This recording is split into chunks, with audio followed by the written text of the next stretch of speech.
Some bands are so universally hated that it's just common knowledge to despise them. Whether it's generic lyrics, So you can take that cookie and stick it up your stick it up your uninspired guitar playing,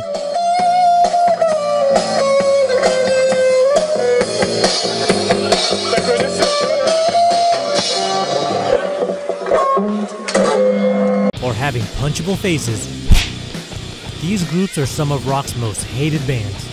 For this list, All Things Top 5 looks at the most hated rock bands as ordained by the gods of rock, but ultimately they have the last laugh all the way to the bank. Who'd win in a wrestling match, Lemmy or God? Lemmy. God. Wrong, kid. Trick question. Lemmy is God.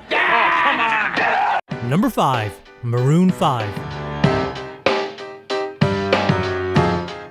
Maroon 5 has reached insane levels of mass sales with songs like Moves Like Jagger and This Love, and has sold over 120 million records worldwide, making them one of the world's best-selling musical artists.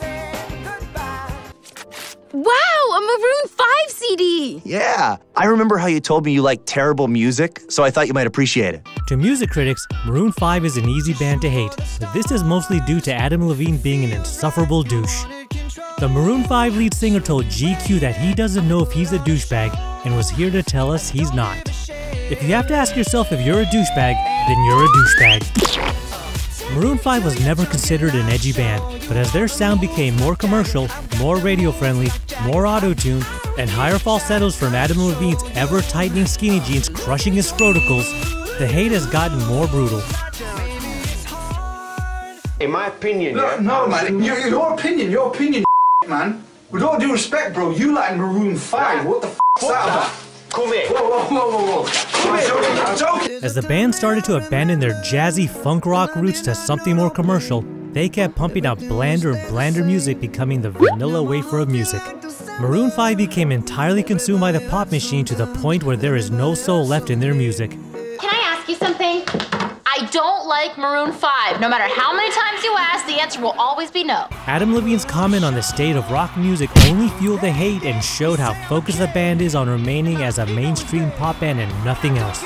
Somewhere along the line, Maroon 5 quit being a band and became the Levine 5. All the hate came to a pinnacle during the Super Bowl 53 halftime show in Atlanta, which was panned by critics and viewers alike.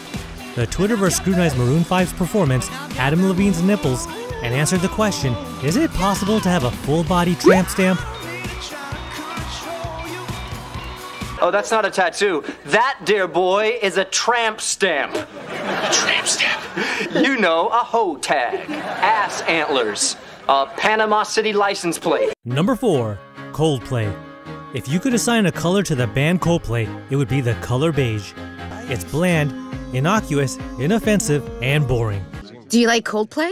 Am I a dull white guy? Yes, I like Coldplay. Despite the blandness, Coldplay has sold over 75 million albums worldwide and sold out massive venues all over the world. Many people complain that Coldplay sounds like a combination of U2 and Radiohead 7 out of 10 times. We're not talking about U2 of the 1980s, we're talking about U2 as it exists now. Pretentious and tedious. How could Bono be so talented, so caring, and yet seem like such a piece of crap? Because he is crap. Like Maroon 5, the hate for Coldplay stems from their lead singer Chris Martin. Whether it's his marriage to the goopster Gwyneth Paltrow and their inevitable conscious uncoupling, or naming their human child Apple, Chris Martin's personal life seems to only add fuel for the Coldplay hate. Without us, that kid is gonna grow up listening to Snow Patrol and Coldplay. We just can't have that, can we? If there's one thing that pisses people off about Coldplay, is that they write in a way that comes off as girly. Guys, I got an idea. How about we do a song that's not whiny bullcrap? When the band first broke out, Oasis's Noel Gallagher declared them a bunch of pansies, the lot of them. You know how I know you're gay? How? You like Coldplay. In an attempt to collaborate with Beyonce, Martin presented the singer with a song called Hook Up that she politely refused by saying, I really like you, but this is awful. Another revelation is that the late David Bowie also turned down a potential collaboration because, according to their drummer, he said it was not a very good song, it's not one of your best. Is that wonderful? What is so wonderful about David Bowie telling you it's not one of your best songs? Because A, he was right, it was terrible, and B, it was just a nice chance to hang out with him, so I wasn't really bothered about the song. Do you remember the song? No. During the 60 Minutes interview, Chris Martin seems to all but admit that Coldplay sucks, but at least they suck enthusiastically. We rely more on enthusiasm than actual skill. Whatever you do, do it enthusiastically and people will like it more. I can't dance like Usher, I can't sing like Beyonce, I can't write songs like Elton John, but we can do the best we can with what we've got. Number 3, Greta Van Fleet.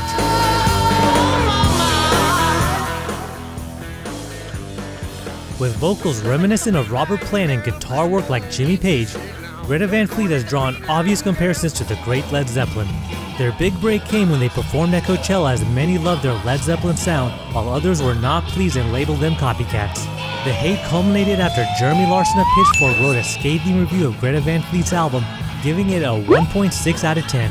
Larson lobbed hate grenades saying, "Greta Van Fleet sound like they did weed exactly once, called the cops, and tried to record a Led Zeppelin album before they arrested themselves. And they make music that sounds exactly like Led Zeppelin and demand very little other than forgetting how good Led Zeppelin often were."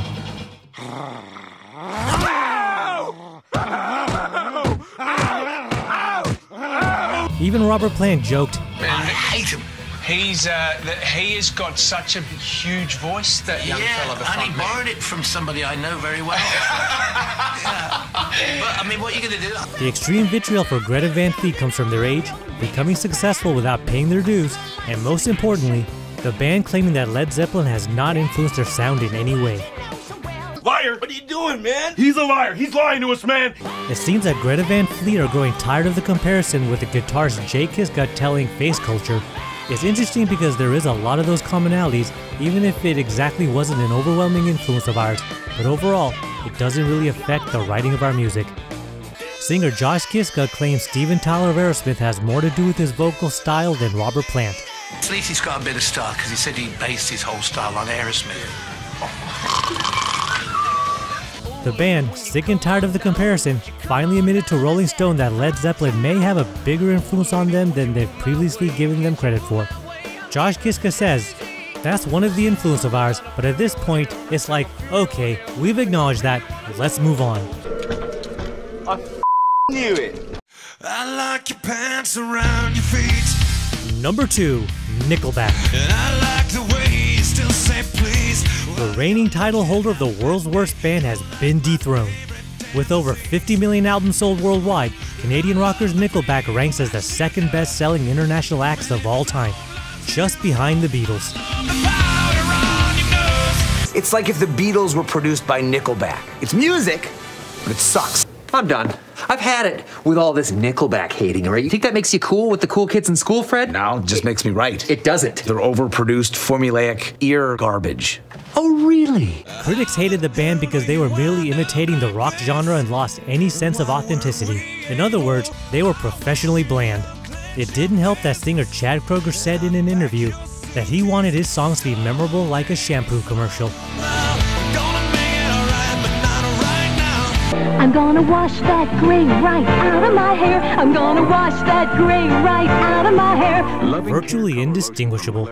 As the hatred built up, making fun of Nickelback became a national pastime. In 2008, they were pelted with rocks and bottles at a hard rock festival in Portugal, forcing them to quit after 2 songs. Nickelback fans in Portugal! Are you sure? Up to you. You guys want to hear some rock and roll, or you want to go home?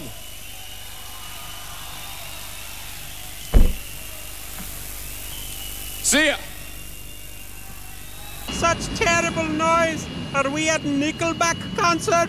Fans signed a petition to prevent Nickelback from playing the halftime show between the Detroit Lions and the Green Bay Packers.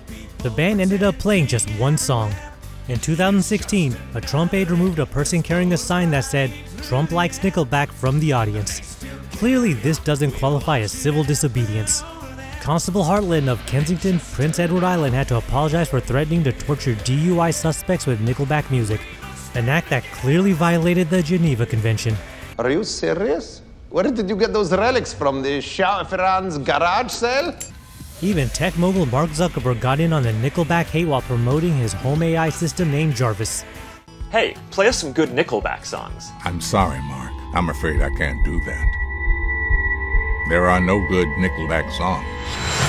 Good. That was actually a test. Nickelback is now embracing all the hate with a sense of humor. You know, I did read on one website one time that you guys are goat goats. We make love to goats. And even became national heroes for a short while by sending President Trump a cease and desist letter for using their song Photograph in a tweet against political rival Joe Biden. Before we get to number 1, remember to subscribe to All Things Top 5 and ring the bell to be notified for our latest videos.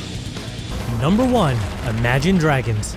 A tectonic shift has taken place and Imagine Dragon now reigns as the worst band in rock, knocking Nickelback out of the top spot which they have held for over a decade.